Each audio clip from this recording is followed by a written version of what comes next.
What we failed to do is what I'm about to do now. We about to go ahead and bless this apartment with a word, whatever that word may be. We shall see. So, what I usually do is I repeat my mantra over and over and over again. Seek unto me every thought, doubt not, fear not. Seek unto me every thought, doubt not, fear not. Seek unto me every thought, doubt not, fear not. Seek unto me every thought, doubt not, fear not. Seek unto me every thought, doubt not, fear not. God, I ask that you guide my tongue and I ask that you guide my direction on what word I'm going to be sending a message through you. Seek unto me every thought, doubt not, fear not. Seek unto me every thought, doubt not, fear not. Seek unto me every thought, doubt not, fear not. Okay, so the chapter I have landed on is Alma 57, and we are going to go ahead and read from here, starting at verse 8. And now behold, I show unto you that we soon accomplished our desire, yea, with our strong force, or with a part of our strong force. We did surround by night and city, company, and a little before they were to receive a supply of provision. So at this time, we have accomplished our desire. We have accomplished all that we have set out to do, and we have received the supplies of provisions. And it came to pass that we did camp round about the city for many nights, but we did sleep upon our swords. We fell asleep on the fight, and keep guards that the Lamanites could not come upon us by night and stay us, which they attempted many times, but as many times as they attempted this, their blood was spirit. At length of their provisions did arrive, and they were about to enter the city by night. And we, instead of being Lamanites, were Nephites. Therefore we did take them and their provisions. And notwithstanding the Lamanites being cut off from their support after their manner, they were still determined to maintain the city. Therefore it became expedient that we should take those provisions and send them to Judea, and our prisoners to the land of Zarahemla. And it came to pass that not many days had passed away before the Lamanites began to lose all hopes of succor. Therefore they yielded up the city unto our hands, and this we had accomplished our designs in obtaining the city company. But it came to pass that our prisoners were so numerous that notwithstanding the enormity of our numbers, we were obliged to employ all our force to keep them or to put them to death. For behold, they would break out in great numbers and would fight the stones, and with clubs or whatsoever thing they could get into their hands, insomuch that we did slay upwards of 2,000 of them after they had surrendered themselves prisoners of war. Therefore it became expedient for us that we should put an end to their lives on guard and or guard them, sword in hand, down to the land of Zarahemla, and also our provisions were not any more than sufficient for our own people, notwithstanding that which we had taken from the Lamanites. And now, in those critical circumstances, it became a very serious matter to determine concerning these prisoners of war. Nevertheless, we did resolve to send them down to the land of Zarahemla. Therefore, we selected a part of our men and gave them charge over our prisoners to go down to the land of Zarahemla. But it came to pass that on the morrow they did return, and now behold, we did not inquire of them concerning the prisoners. For behold, the Lamanites were upon us, and they returned in season to save us from falling into the hands. For behold, Ammon had sent to their support a new supply of provisions and also a numerous army of men. So if you feel like you're getting some type of support from everybody else, um, but these people are not, you're not familiar with these people or you don't know who these people are, you're getting some type of support elsewhere. This is the support that God is giving you. God is giving you more support from others rather than those you are familiar with, your siblings, your parents. God is just kind of just distancing you away from them so that you can um, be in a position of supporting yourself or finding someone else that will support you, that according to who you are, according to your desires, according to who you are as a person, your personality, God is putting these people in your life for your best interests, to serve your best interests. And it came to pass that those men who we sent with the prisoners did arrive in season to check them, as they were about to overpower us. But behold, my little hand of 2,060 fought most desperately. Yet they were firm before the Lamanites and did administer death unto all those who opposed them. So all of those who were against you, they did administer death unto them. And as the remainder of our army were about to give way before the Lamanites, behold, those 2,060 were formed and undaunted. Yea, and they did obey and observe to perform every word of command with exactness. Yea, and even according to their faith, it was done unto them. And I did remember the words which they said unto me, and their mothers had taught them.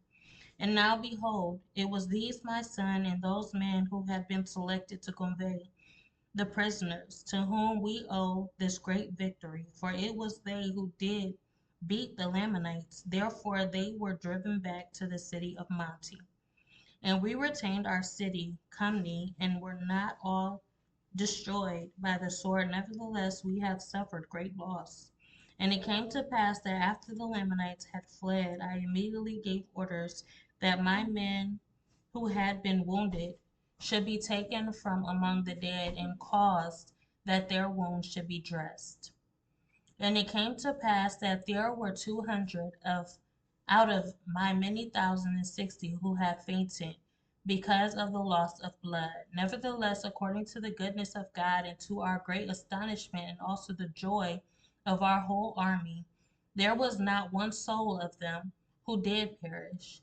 Yea, and neither was there one soul among them who had not received many wounds.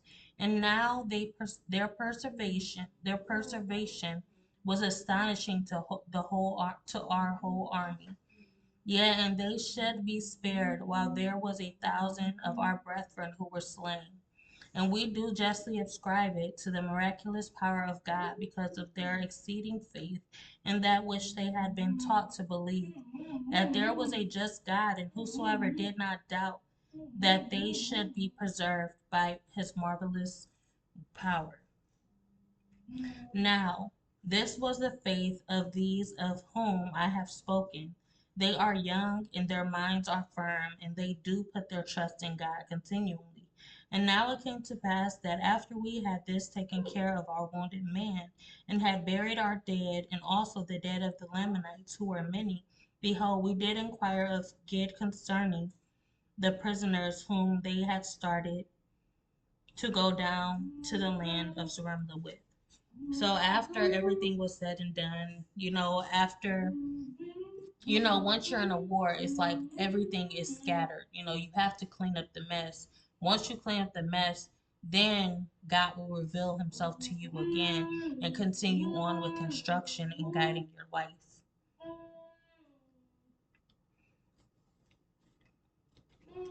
And and it did say that as long as you preserve your faith and you stay in the word and you continue to believe, God will always find you again. God will always be there, you know.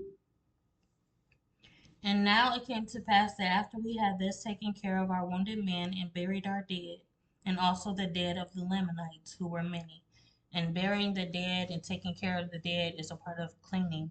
They're cleaning and maintaining their space. So you have to clean up everything, and then eventually you'll return back to instruction. Now Gad was the chief captain over the band who was appointed to guard them down to the land. And now these are the words which God said unto me. Behold, we did start to go down to the land of Zarahemla with our prisoners, and it came to pass that we did meet our spies of our armies. And we had been sent out to watch the camp of the Lamanites. And they cried unto us, saying, Behold, the armies of the Lamanites are marching towards us to the city of Cumni. And behold, they will fall upon them, yea, and we will destroy our people. And will destroy our people. And it came to pass that our prisoners did hear their cries, which caused them to take courage, and they did rise up in rebellion against us. And it came to pass, because of their rebellion, we did cause that our sword should come upon them. And it came to pass that they did in a body run upon our swords, in the which the greater number of them were slain, and the remainder of them broke through and fled from us. And behold, when they had fled and we could not overtake them, we took our march with speed towards the city company. And behold, we did arrive in time that we might assist our brethren in preserving the city. And behold, we are again delivered out of the hands of our enemies. And blessed is the name of our God, for behold, it is he that has delivered us, yea, that has done this great thing for us. Now it came to pass that when I, Helaman, had heard these words of Gid, I was filled with exceeding joy because of the goodness of God in preserving us, and we might not all perish. Yet, and I trust that the souls of them who have been slain have entered into the rest of their God. Um, so there was something I was talking about to my son's dad, and we was sitting here having a conversation, and I brought up the topic of, you know, how hard it is to, keep believing and to keep having faith when it's so much that's going against you. It's all odds that's going against you. And then you just, you know, I had told him, I was like, I feel like I failed. I fell from God's grace because I basically embraced and endured in sin. Um, and I started seeing sin as my new direction in life. I didn't understand what was being revealed to me, and I just went along with it. And it could have been a devil the whole time, getting under my skin and making me feel as though this is God's way when it wasn't. I feel like a lot of people that were in my life at that time, the people that I was coming in contact with, the people that were new, that were introducing themselves to me, may have been God's, servants to get me out of what I was in, but I was falling so deep into it. I was falling deep into it, and it was nothing more than lust. I was seeing the bliss of what this could be, and eventually I started turning away from the Bible. I started turning away from religion, and I started turning away from God. I didn't turn away from God immediately, but once I felt as though God's presence wasn't with me anymore. I'm just like, okay, cool. I see what it is. I'm not in God's grace no more, and that's how I felt. So I was just like, maybe this is my new life. Maybe this is what I'm supposed to do next. I just kind of shrugged it off, and I was just like, you know what? With everyone against me, and then, God is against me as well. What else is there to do but to be present in the now and take the situation for what it is? I never thought I'd be the one to say, forget it. You know, you gave up on me, then This is a sign. This is you letting me loose. You know, I never been the one to think that out of everything, I was the one that was being wrong. I was wrong. And that's the thing, it's like having a blindfold over your eyes. And even with your blindfold, God is there guiding you. Because when everybody go this way, it's always that one that goes this way where God tends to lead you. Lead thee astray. You never know what you're doing wrong. Especially if you're innocent to the cause. You know? And you're being attacked constantly. Constantly. Hit this way, hit that way. You know, you're constantly being smacked. You're constantly being hit in every single direction. And you're just like, what the heck? I've done everything right. I've done everything that I could. And it may not have been right, but I've done everything that I could that I felt like I should have done. Where did I go wrong? And sometimes when you're doing right so much, it could be wrong. And this is no more than the devil in my ear that's constantly chirping and nitpicking and aggravating the situation more than it should be. You know? But the devil will nitpick all the way until. But the devil will nitpick all the way to the bone. To that little piece of meat that's on the bone. That's how much the devil will nitpick at you. Until there's no more meat left. And these is the times when you're just like, dang, where are you, God? You know, you just gonna keep letting the devil eat at me and eat at me and eat at me.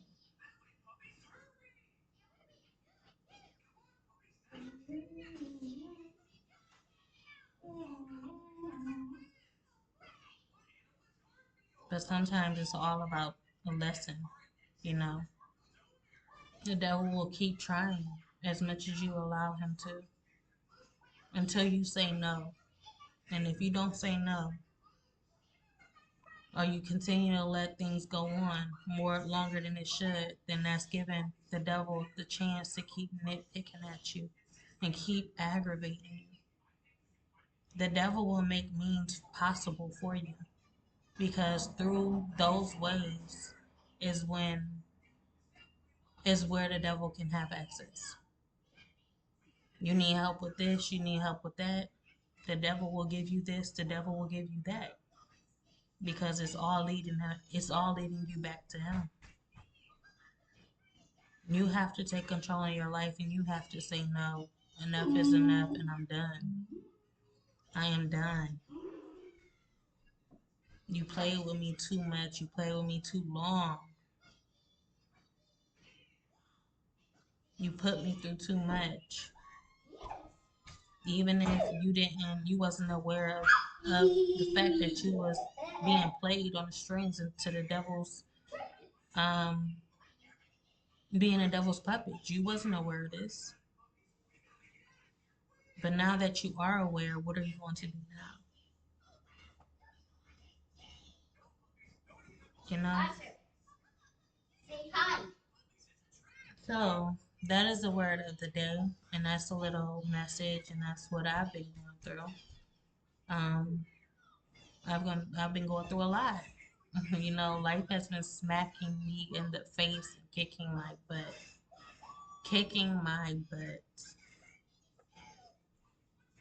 too much. I am worn out. I have been sleeping so much, more than I have ever slept before, because that's how much the devil has been on my back constantly. Constantly, you know. And that's the thing, the devil just won't stop. It won't stop. The devil won't stop.